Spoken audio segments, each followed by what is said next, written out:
L'histoire commence alors que nous rencontrons notre protagoniste nommé Elma, alors qu'il combat plusieurs adversaires. Le premier est une araignée géante contre laquelle Elma lutte, et il dit qu'il ne peut s'empêcher de sentir qu'il a déjà vécu cela auparavant.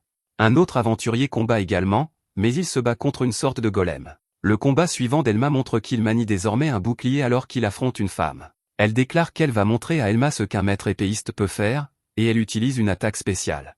Elma finit par être repoussée, car tout ce qu'il peut faire, c'est bloquer le barrage de ses attaques. Cette fille est incroyablement dangereuse, et Elma doit tout faire pour rester en vie.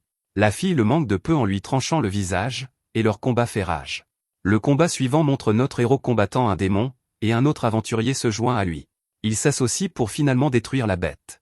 Un regard sur le passé montre Elma courant pour lire un livre. Il explique que, pour une raison quelconque, chaque fois qu'il apprend ou voit quelque chose de nouveau, il a toujours l'impression de savoir déjà ce que c'est. Chaque nouvelle chose qu'il rencontre lui donne la sensation de l'avoir déjà vu auparavant. Quelques années plus tard, nous voyons qu'Elma se prépare à participer à un rituel très important. Il doit le faire parce qu'il est l'héritier de la famille Edva, et cela s'appelle le rituel des bénédictions divines. Comme toujours, Elma ressent à nouveau cette étrange sensation de déjà-vu. Son père lui dit de ne pas s'inquiéter pour le rituel parce qu'il est son fils. Il dit qu'il est sûr qu'Elma est destinée à de grandes choses, et le rituel commence. Le prêtre utilise un sort sur Elma et lui accorde la bénédiction divine d'une classe. Alors que le sort s'active et choisit sa classe, Elma est plus sûre que jamais de reconnaître ce qui se passe. C'est à ce moment qu'il réalise qu'il a eu une vie avant de naître dans ce monde. Il se souvient enfin qu'avant de venir ici, il jouait de manière obsessive à un jeu VR en ligne appelé Magic World. Ce monde dans lequel il vit maintenant est exactement comme le jeu, et il comprend enfin ce qui se passe. C'est difficile à croire pour lui, mais il ne fait aucun doute qu'il a été réincarné.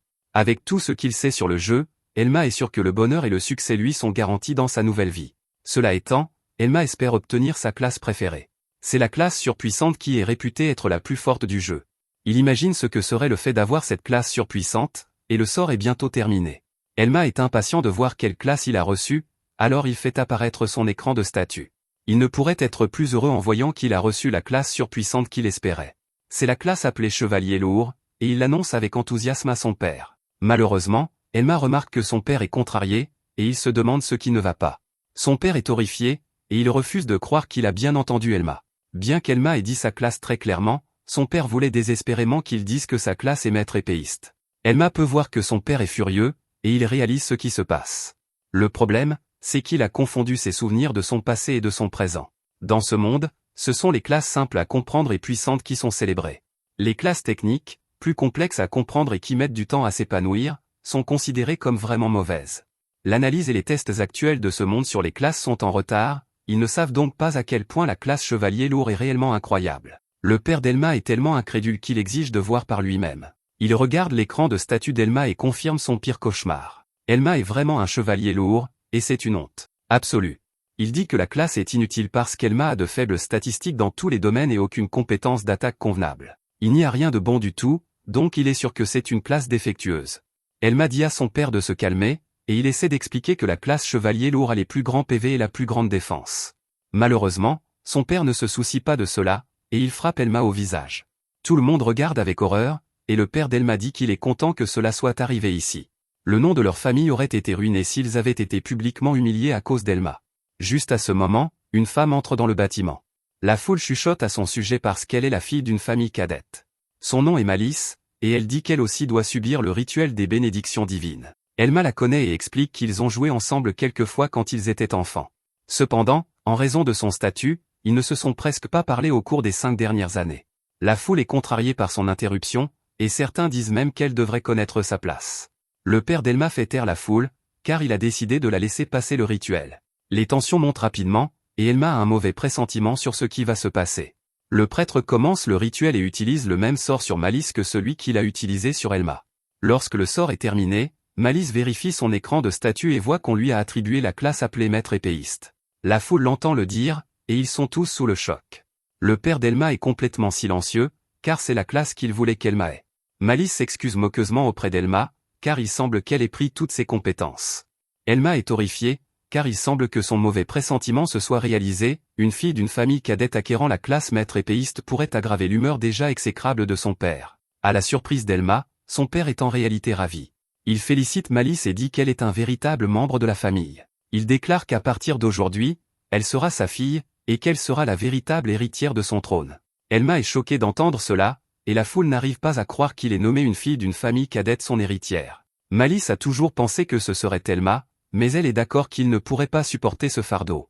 Le père d'Elma traite Elma de déception, et il lui dit de partir. Un chevalier lourd est une tache sur la réputation de leur famille, alors il déclare qu'Elma n'est plus son fils. Il exige à nouveau qu'Elma quitte le manoir pour toujours, et toute la foule quitte le côté d'Elma. Elma est tout seul, mais il est sûr que son père ne pense pas ce qu'il dit. Il essaie d'expliquer que Chevalier Lourd est en réalité une classe très puissante, et il promet d'apporter de l'honneur à leur famille. Son père le fait taire, cependant, et lui dit de ne plus jamais se montrer ici. Il avertit également Elma de ne plus jamais utiliser le nom de famille, sinon il lui fera trancher la tête. Elma est incrédule, et Malice ne peut cacher à quel point elle apprécie la situation. Le père d'Elma quitte la pièce, et Elma n'a d'autre choix que de partir aussi. Il parle une dernière fois au serviteur de la famille, et il n'arrive toujours pas à croire que son père ne l'ait pas écouté. Le serviteur lui donne de l'argent et s'excuse de ne pas pouvoir l'aider. Elma est chassée du manoir, mais l'expression sur son visage montre clairement qu'il est plus déterminé que jamais à prouver que tout le monde a tort. Alors qu'il s'en va, nous voyons que Malice l'observe avec un sourire aux lèvres. Un peu plus tard, nous voyons à quel point la ville est animée. Un homme nommé Seigneur Till dit à un public qu'il prévoit bientôt de passer une quête de promotion. Il explique qu'il a une certaine influence auprès des examinateurs, donc cela devrait être un jeu d'enfant. À proximité, une fille nommée Lucie dit qu'aujourd'hui est le grand jour. Elle promet de faire de son mieux, mais un homme de son groupe lui dit simplement de ne pas gêner. Il trouve son comportement étrange, et il souhaite juste qu'elle puisse au moins chasser normalement. À proximité, Elma arrive à l'auberge où il va séjourner. Il traite son père d'ordure pour lui avoir causé tant de problèmes. Il a perdu sa maison, sa famille et toute sa vie. Cependant, ce qu'il possède encore, c'est la classe Chevalier Lourd, qui est la plus forte de toutes. C'est une classe surpuissante, mais personne d'autre que lui ne le sait. Elma réfléchit ensuite à la façon dont ce monde, son histoire, son environnement, et même le nom de la ville ne ressemblent en rien à ce qu'ils étaient dans le jeu. Il y a beaucoup d'inconnus, donc il devra faire quelques recherches. Cependant, la première chose qu'il devra faire est de tester sa classe et ses compétences. Il dit, afficher les statistiques, et son écran de statut apparaît. Il réalise que, si les choses ont changé et que la classe Chevalier Lourd n'est vraiment pas surpuissante, alors il est fichu. Il examine tout et est soulagé de voir que la classe Chevalier Lourd est toujours surpuissante. Elle est exactement la même que dans le jeu, et c'est toujours la meilleure classe. Il regarde les arbres de compétences et explique ce qu'ils sont. Les arbres de compétences permettent à une personne de choisir quel type de compétence elle veut. Elma a actuellement 5 points de compétences restants, ce qui correspond aux points bonus initiaux obtenus lors de l'acquisition d'une classe. À partir de maintenant, il gagnera un point de compétence supplémentaire pour chaque niveau qu'il gagnera. Il dit que la façon dont ces points sont attribués déterminera le destin d'une personne. Elma explique ensuite qu'il existe 2 types de compétences, il y a les compétences fixes déterminées par la classe, et les compétences attribuées aléatoirement lors de la création du personnage.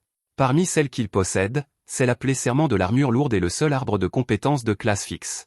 Elma explique que les gens l'appelaient le plus faible des arbres de compétences du chevalier lourd. Il peut en réalité être assez puissant, mais il est difficile à utiliser, et beaucoup de ses compétences ont des applications limitées.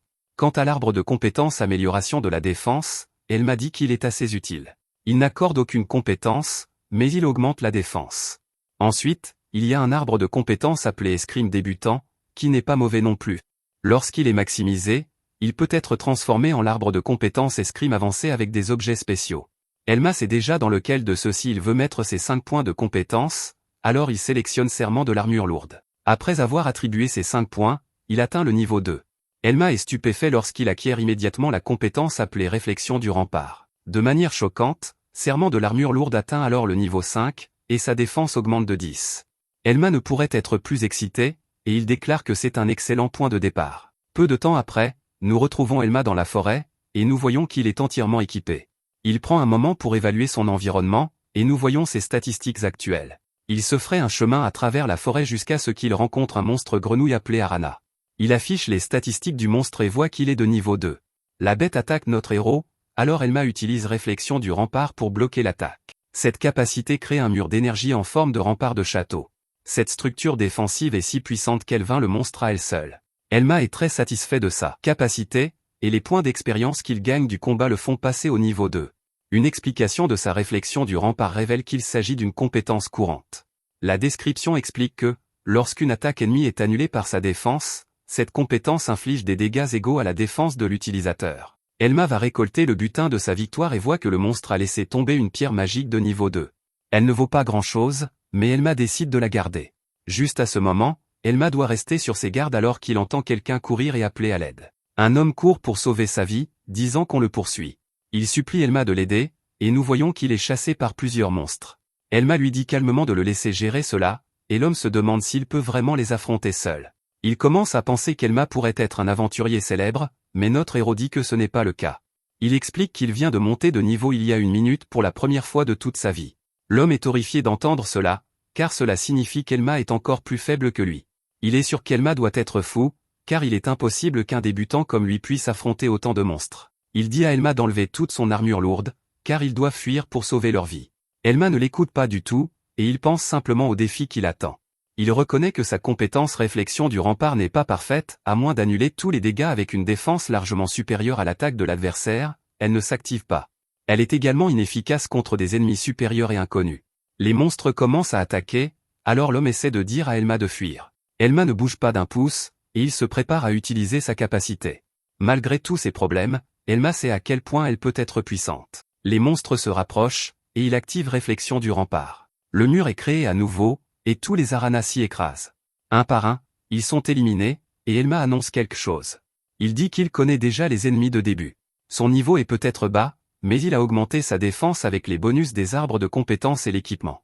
En ce qui concerne le combat contre les ranas, Elma déclare qu'il peut en vaincre des dizaines. Il utilise à nouveau réflexion du rempart, et il anéantit chaque monstre en vue. Des cadavres de ranas sont partout, et l'homme regarde avec émerveillement. Cet homme devant lui vient de vaincre autant d'ennemis à la fois, et il ne peut que se demander qui est cet homme. Elma donne son nom complet, mais il se souvient de ce que son père lui a dit, il a dit qu'il ne pourrait plus jamais utiliser le nom de famille, sinon sa vie serait terminée. Notre héros retire ce qu'il a dit, et il se présente simplement comme Elma le chevalier lourd. Après avoir passé plus de temps à chasser, Elma atteint enfin le niveau 8 et obtient un titre appelé « l'inébranlable ». Il vérifie son écran de statut et confirme que le système de ce monde fonctionne exactement comme dans le jeu Magic World. L'aventurier qui l'a sauvé se présente comme Harris, un débutant qui a récemment quitté son village reculé. Harris explique qu'on lui a dit qu'on ne pourrait pas lui faire confiance à moins qu'il n'atteigne le niveau 3 par lui-même. Il paniquait parce qu'il ne trouvait personne voulant former un groupe avec lui, donc Elma lui a vraiment sauvé la vie. Harris veut le remercier, mais Elma dit de ne pas s'en faire, il en a aussi bénéficié, car ces monstres étaient parfaits pour monter de niveau. Elma a bien l'intention de prendre toutes les pierres magiques, cependant, et Harris accepte sans aucune plainte. Harris demande ensuite à Elma de former un groupe avec lui lorsqu'ils retourneront en ville. Il suppose qu'Elma a du mal à trouver du travail pour lui-même, et il sait que les classes défensives ne sont pas très populaires. Cela fait réfléchir Elma à la façon dont son père l'a maltraité lorsqu'il a découvert sa classe.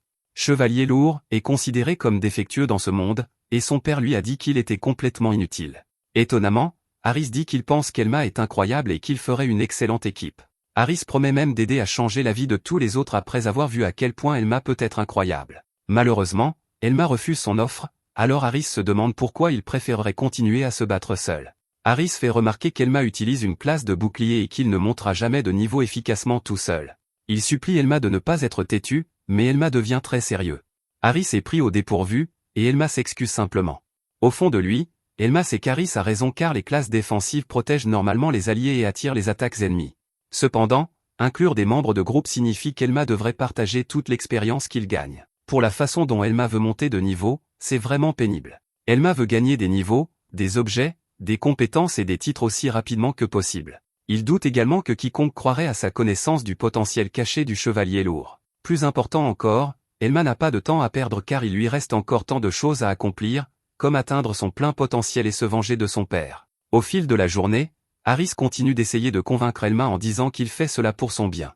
Il souligne qu'Elma est incroyable, mais qu'il ne peut aller que si loin avec sa méthode actuelle.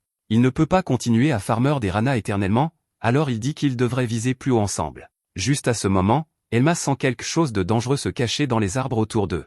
Les tensions montent rapidement, et Harris commence à paniquer alors qu'il essaie de chercher ce qui arrive. Soudain, un monstre araignée géant tombe d'en haut. Harris est horrifié car cette créature ne devrait pas se trouver près d'une zone de chasse pour débutants. Harris esquive de justesse une attaque, et Elma vérifie les statistiques du monstre. Il découvre que cette bête est une arandipe de niveau 16, ce qui signifie que l'araignée géante a 2 fois le niveau d'Elma. Elma réalise qu'elle utilise une compétence appelée « rampe inquiétante » pour cacher sa présence. L'arandipe possède également, poison ralentissant, et une attaque dangereuse appelée griffe flamboyante. Malheureusement, la réflexion du rempart d'Elma est presque inutile lorsqu'il combat des ennemis de niveau bien supérieur, sa défense doit être 2 fois plus élevée que leur attaque, sinon la compétence ne s'activera pas. Elma détermine que son attaque, griffe flamboyante, le tuera en un seul coup si elle touche. Harris réalise qu'il a probablement attiré l'araignée vers eux, et il se blâme lui-même. Il est terrifié, mais il propose tout de même de distraire la bête pendant qu'Elma s'enfuit.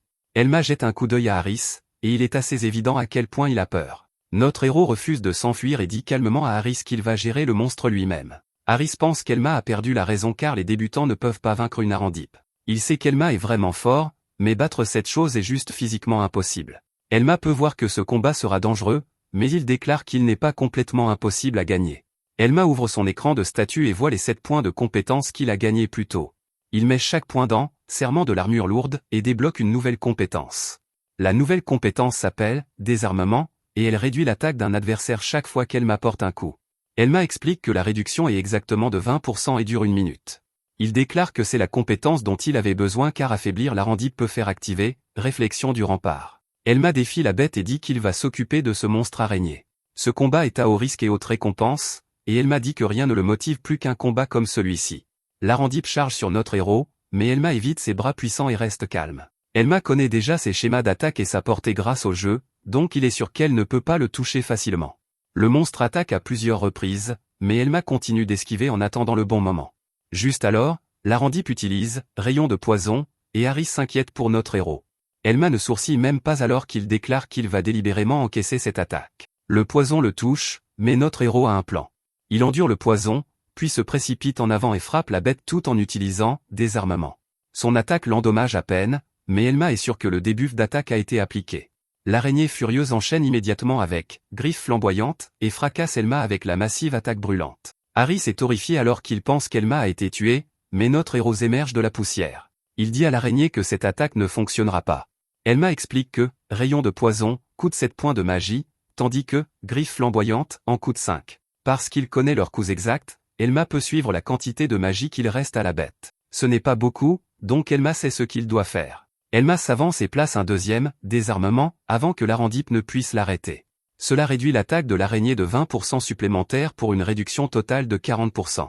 Elma révèle également quelque chose à propos du titre qu'il vient de recevoir, l'inébranlable, il augmente sa défense de 10% lorsqu'il maintient sa position. Avec ces 2 effets de désarmement et son titre actif, Elma a enfin assez de défense pour que son plan fonctionne. Il explique que les différences de niveau et de capacité peuvent toujours être surmontées avec les bonnes connaissances.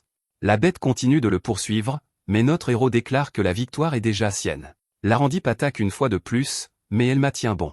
Son attaque affaiblie échoue à le blesser, donc les conditions pour réflexion du rempart sont enfin réunies. Elma active réflexion du rempart, et un mur massif jaillit directement devant l'Arandipe. La créature est projetée en arrière et ne peut plus bouger. Elma déclare que le combat est terminé et met fin à la vie de l'araignée. Harris regarde avec émerveillement car Elma a vaincu un monstre qui aurait dû être impossible pour lui. Leur victoire fait passer Elma du niveau 8 au niveau 12 et lui récompense 4 points de compétence. Elma essaie de les ajouter dans serment de l'armure lourde, mais le système l'en empêche. Il indique que des points supplémentaires ne peuvent pas être ajoutés à l'arbre de compétences pour le moment. Elma reconnaît ce message, et il réalise qu'une autre fonctionnalité de Magic World existe dans ce monde. Son arbre de compétences atteint encore le niveau 15, et Elma acquiert une nouvelle compétence appelée Parade. Elma est excitée car cela signifie qu'il a enfin toutes ses compétences de base. Harris n'arrive pas à croire ce qu'il vient de voir, et il se demande qui est vraiment Elma. Il admet qu'Elma peut probablement se battre seule et dit qu'il s'inquiétait pour rien. Il détermine qu'Elma se débrouillera sans lui, mais il remarque qu'Elma est en fait empoisonnée. Harris propose de l'escorter jusqu'à la ville, et Elma accepte son aide tout en le remerciant. Après qu'Elma a été guérie, les deux se disent au revoir. Harris remercie notre héros et espère qu'ils pourront rester amis lorsqu'ils se reverront. Plus tard, Elma se rend à la guilde des aventuriers pour pouvoir s'enregistrer officiellement en tant qu'aventurier. Il dit à la réceptionniste qu'il s'appelle Elma et qu'il est un chevalier lourd de niveau 12. Plusieurs aventuriers à proximité rient immédiatement car ils croient que les chevaliers lourds sont complètement inutiles. La réceptionniste traite sa demande, et Elma est officiellement approuvée en tant qu'aventurier de rang F. Elma nous explique qu'il existe 7 rangs d'aventurier, le rang S étant le plus élevé. Un groupe doit contenir au moins un aventurier de rang E avant de pouvoir entrer dans un donjon. Elma a également découvert que le rang d'aventurier limite le nombre de points de compétence qu'il peut ajouter à serment de l'armure lourde, c'est pourquoi le système l'en a empêché plus tôt. Elma doit atteindre le rang E dès que possible. Notre héros demande ensuite à trouver un groupe, mais la réceptionniste dit que les utilisateurs de boucliers sont rarement recherchés. Elle le prévient que cela pourrait prendre du temps, mais Elma décide d'y réfléchir plus tard. Des aventuriers à proximité continuent de l'insulter car personne ne veut faire équipe avec un chevalier lourd de bas niveau. Elma les ignore et sort le sac magique qu'il a apporté du manoir de sa famille. Elma pense à quel point le sac peut stocker un énorme nombre d'objets, donc il est content de l'avoir pris. Il veut échanger ces pierres magiques qu'il a obtenues en combattant, alors il déverse un tas sur le comptoir. Tous les membres de la guilde sont stupéfaits en voyant les pierres, et la réceptionniste demande à Elma s'il les a vraiment toutes collectées lui-même. Elma confirme qu'il a farmé chaque pierre seul, et il lui dit d'inclure cela dans son rapport. Les autres aventuriers l'accusent de tricher car ils ne peuvent pas croire qu'un chevalier lourd ait pu accomplir cela. Elma s'en moque car il a fini de s'enregistrer et a maintenant assez d'argent pour ses frais de subsistance. Avec ses problèmes résolus, Elma commence à penser à la partie qui excite ses instincts de joueur de Magic World. Il se demande avec impatience s'il y a des quêtes de promotion qu'il pourrait entreprendre immédiatement. La réceptionniste est surprise par sa question, mais elle confirme qu'il y en a techniquement une de disponible. Un peu plus tard, nous voyons qu'Elma a rejoint la quête de raid qui se déroule à l'intérieur d'un cimetière sombre. Le groupe comprend plusieurs aventuriers expérimentés ainsi que de nombreux débutants nerveux qui ont l'air complètement terrifiés. Un vétéran massif nommé Gotan s'approche après avoir entendu qu'un clown a rejoint leur quête de raid. Il regarde droit vers Elma et suppose que c'est lui le clown. Gotan dit qu'il y a beaucoup de débutants qui sous-estiment les guildes et les monstres avant de se faire tuer. Il refuse de croire qu'Elma ait vaincu une Arandip alors qu'il n'était que de niveau 12. Gotan traite Elma de menteur et dit que l'aventure ne pourrait jamais être aussi facile. Il promet ensuite de donner une leçon à Elma pendant que tout le monde regarde. Elma regarde l'immense aventurier qui se tient au-dessus de lui et réalise que cette situation est vraiment pénible. Merci d'avoir regardé mon résumé. N'oubliez pas d'aimer la vidéo.